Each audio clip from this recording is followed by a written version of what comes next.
छोलिया हो या लोबिया, सफेद चने या काले चने, सब कुछ मजेदार बने।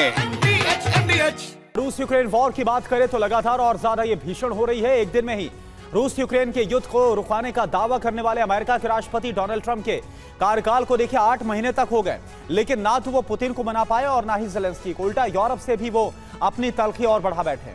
इसलिए ट्रंप अब हर मोर्चे पर घिर गए, जिससे उनकी खींच काफी ज्यादा बढ़ गई है। और इसी खींच में उन्होंने जो कदम उठाया उसने महायुद्ध के भड़कने की आशंका को बढ़ा दिया है। तो सवाल है कि क्या ट्रंप अपनी नीति बदलने वाले हैं? आप इस रिपोर्ट में देखिए। अगर ट्रंप राष्ट्रपति होते तो रूस यूक्रेन के बीच युद्ध होता ही नहीं।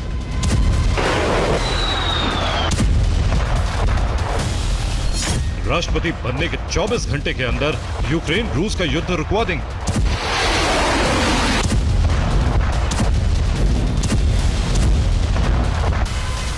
पिछले 1 साल में पूरी दुनिया ने न जाने ऐसे कितने ही जुमले सुने होंगे।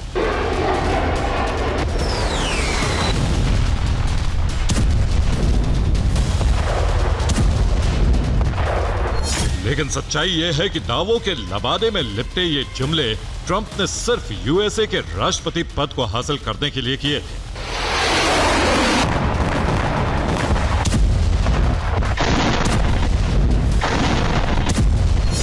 और अब जब वो बतौर राष्ट्रपति एक लंबा समय बिता चुके हैं, तो वो अपने ही दावों के जाल में उलझ गए।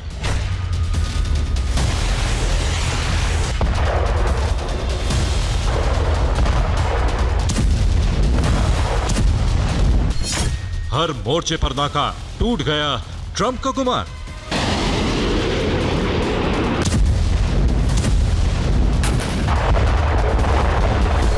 दरअसल ट्रंप अपने नीतिगत फैसलों से दुनिया पर दबाव बना रहे थे, जो बताता है कि उन्होंने फैसले शक्तिशाली देश के राष्ट्राध्यक्ष वाले गुमान में लिए।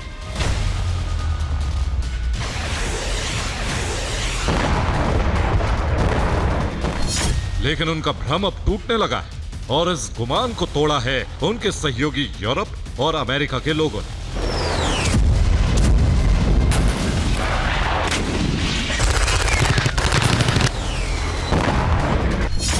ब्रिटिश प्रकाशन ने कहा है कि ट्रंप की कूटनीति हर मोर्चे पर नाकाम रही है। खासतौर पर यूक्रेन और रूस के युद्ध में ट्रंप नाकाम रहे हैं। यूरोपीय देशों की कूटनीति ने भी ट्रंप को अलग कर दिया है। ट्रंप अंतिम समझौता करवाने में पूरी तरह असफल हो गए। यही नहीं, दावा यहां तक किया गया है कि आज भी अंतिम समझौता या अस्थायी युद्ध विराम उतना ही संभव है जितना ट्रंप के राष्ट्रपति बनने से पहले था।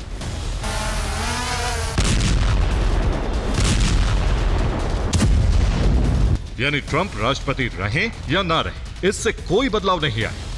और इस दावे पर ट्रंप की अप्रूवल रेटिंग मोहर लगाती है, जो ट्रंप के कार्यकाल के 230 दिन पूरे होने पर जारी की गई। इसमें उनकी रेटिंग 14% गिरी। शुद्ध अनुमोदित रेटिंग में ट्रंप 41% पर आ गए, जबकि उनकी अस्वीकृति 55% पर है और 3% अनिश्चित है। आपको जानकर हैरानी होगी कि यह सब हुआ ट्रंप की नीतियों से, जिसमें वो घरेलू मोर्चे से लेकर वैश्विक पटल पर घिरे हुए हैं। घरेलू मोर्चे पर विरोध का सामना कर रहे ट्रंप वैश्विक पटल पर नोबेल शांति पुरस्कार प्राप्त करने के लिए माहौल बना रहे हैं।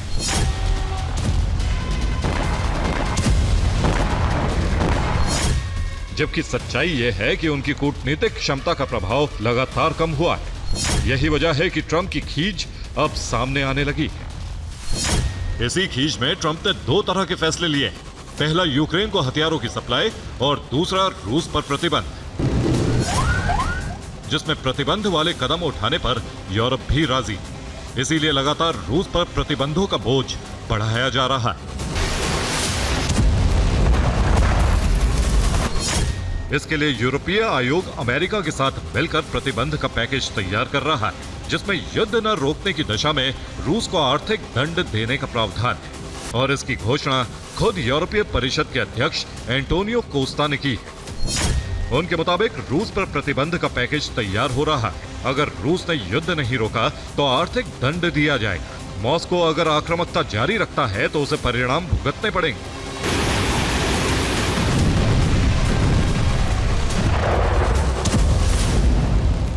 अब इस पैकेज में रूस पर प्रतिबंध के बिंदु क्या है और रूस नहीं रुका तो कैसे परिणाम भुगतने होंगे, इसके बारे में कोई जानकारी या समय सीमा तय नहीं की गई।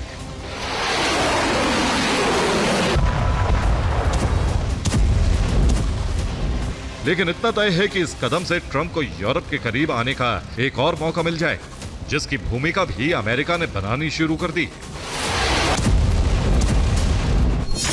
दावा है कि अमेरिका $100 अरब के एक समझौते की तैयारी में। यह समझौता अमेरिका और यूक्रेन के बीच होगा, जिसमें अमेरिका युद्ध के लिए हथियारों की सप्लाई करेगा और इसके बदले यूक्रेन उन्नत सैन्य तकनीक पर अमेरिका को अधिकार भी देगा।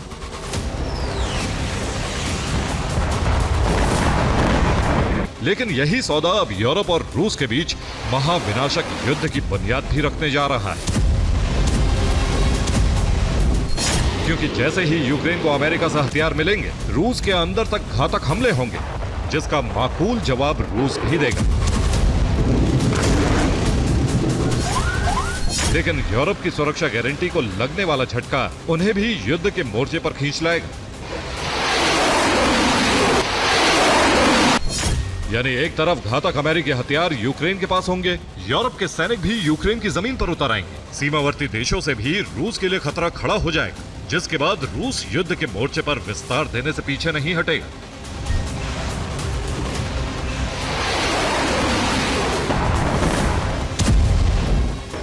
और यह आशंका रूस को पहले से, इसलिए तैयारी भी बड़े पैमाने पर की जा चुकी, जिसका प्रमाण है पुतिन के सलाहकार का बयान। एंटोन कोबियाकोव के मुताबिक यूरोप ने बड़ा भू राजनीतिक खेल खेलना शुरू कर दिया है। वो निर्णायक चरण में प्रवेश कर रहे हैं, जिससे यूरोप का एक हिस्सा उद्योग विहीन हो जाएगा। यानी रूस ने अपने टारगेट पहले ही फिक्स कर लिए हैं। हमले उन जगहों पर होंगे जो यूरोप के लिए युद्ध में बने रहने की गारंटी, उनके उद्योग और निर्माण यूनिट्स। और ऐसा हुआ तो यह तय है कि महाविनाशक युद्ध से पूरी दुनिया का साक्षात्कार होगा। Bureau report, TV9। अब छोलिया हो या लोबिया, सफेद चने या काले चने, सब कुछ मजेदार बने। MDH